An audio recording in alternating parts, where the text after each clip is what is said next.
The Gina and Matty podcast. Now, if you're in your car, you're listening at the moment, or if you're at home, I want you just to cast your mind back to a July night in 2009 when 3.74 million people tuned in to witness this. To beat Poe and to become Australia's first ever MasterChef, you require 3 points from Gary. Couldn't score you any other way. The OG MasterChef was crowned, and she joins us on the line this morning. It's the one and only Julie Goodwin. Good morning, Jules. Oh, good morning, Matty. What a throwback that is. Hi, Jules.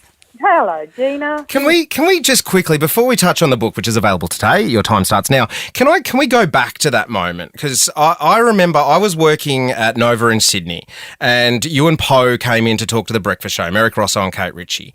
And I remember it well. Yeah, those guys, they interview all the big names. Yeah. And I have never seen three humans more excited to see anyone besides you and Poe. It was... Do you remember... Kate, so Poe and I were in the room next to the studio, and Kate came running in, and she was so excited she didn't see the glass door, and she ran into it full tilt and fell on the floor. Remember it like it was yesterday. Now, that is so good. It was the best, and everybody in the country was talking about it. Now, for the younger folk listening, getting an audience of 3.74 million just doesn't happen anymore. No. Like, that's like grand final numbers, or maybe Olympics or Matildas. What was that moment for you, Julie, where you went from pretty much unknown to everyone knowing you? It was pretty wild. It was strange for a while, you know. People would look in my shopping trolley. I'm a shopping trolley judge. Yeah. I used to have to send Mick to the shops if I wanted junk food or anything. But my boys, my family kept me grounded. My friends kept me grounded. It's like they,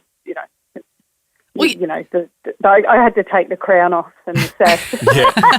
You're just so relatable, though, Jules. People just love you because you're so down to earth and you're so real. And in your book, you can feel that too. Was it a massive task writing a book, like remembering everything? Did you used to keep journals and stuff? Did that help you to remember, or have you got a good memory? Yeah, look, partially. It was like I had to be like a detective on my own life. Fortunately, there's a lot of empirical evidence because my mother never threw anything away. So I had all my old school reports and everything from my childhood, dance reports, everything. And, but yeah, I had journals on and off through my life. I had, lots of photos, obviously, and a lot of conversations with people as well as to what the recollections were. But it was like a jigsaw puzzle. So it was a fascinating process. It was a difficult process and it was long. Was it cathartic for you? Did it help you work through stuff as well? Jury's out on that one. I'm not sure.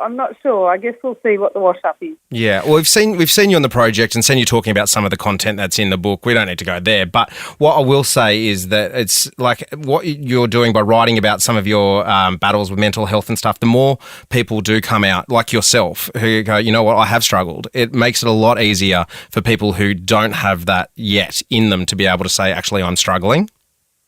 That's the whole purpose of it, Matty. That's the only hope I have is that we can just sort of help people to understand that it doesn't mean you're ungrateful. It doesn't mean that you can't count your blessings or that you can't see the good side of life. It's just that we need to be allowed to say, this is tough and I am struggling without being made to feel ungrateful and guilty about it. Yeah. I love just, had a quick little read, Jules, and you've done such a beautiful job of articulating just that. I just want to read a little tiny section that was in there because we've commented, because all of us have had a sneak peek at your book, which is out today. It's beautifully written, Jules. This little line, nothing triggered it. It was just like a memory was always there, like a dusty book on a library shelf. And one day I took it down and looked at it and went, holy crap, how have I not thought about that for 9 years? And then as I sat with it, I realised why I hadn't thought about it and shoved it away again. Just the visuals of how you've described that. It's beautifully written, Jules. Did you know that you could write like that? Look, I've always loved putting things on paper.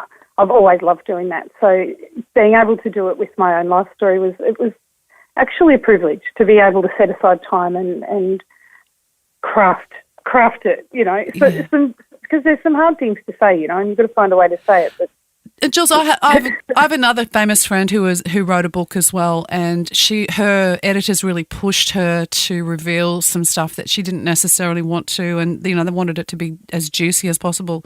Did they make you reveal some of that stuff that's hard to talk about? Absolutely not. Absolutely not. That's horrifying to me that somebody would be pushed to do that. And in fact, the opposite was true. I was nurtured throughout the whole process and made sure that anything I didn't want to say, I didn't have to say.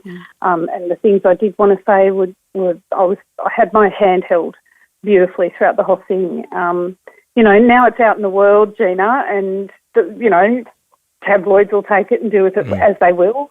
But what I hope is just that the main message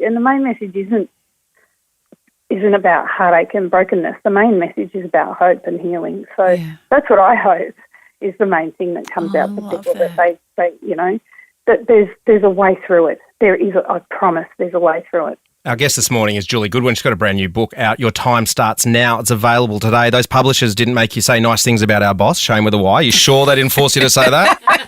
He does get a mention. No, they did. They didn't. He got a mention. Maltz gets a mention. It's a really important and special part of my life working there. Boy, are they chuffed, I tell you. Yeah.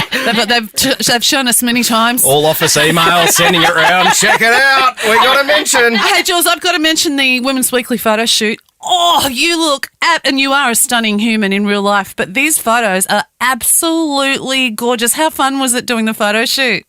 Oh, thank you. Yeah, it's fun getting gussied up every now and again. You know what I love? I don't know if you've looked at this online, but when you look at Women's Weekly online and that gorgeous dress, you've got this beautiful green, like mint green maxi dress on. And right below the photo, it says shop this image. And for those of us who are wondering where you got your clothes from, you can click on it and it'll tell you where to buy a dress that's very similar. How cool is technology? How cool is technology? You look stunning. You look absolutely stunning. Thank you.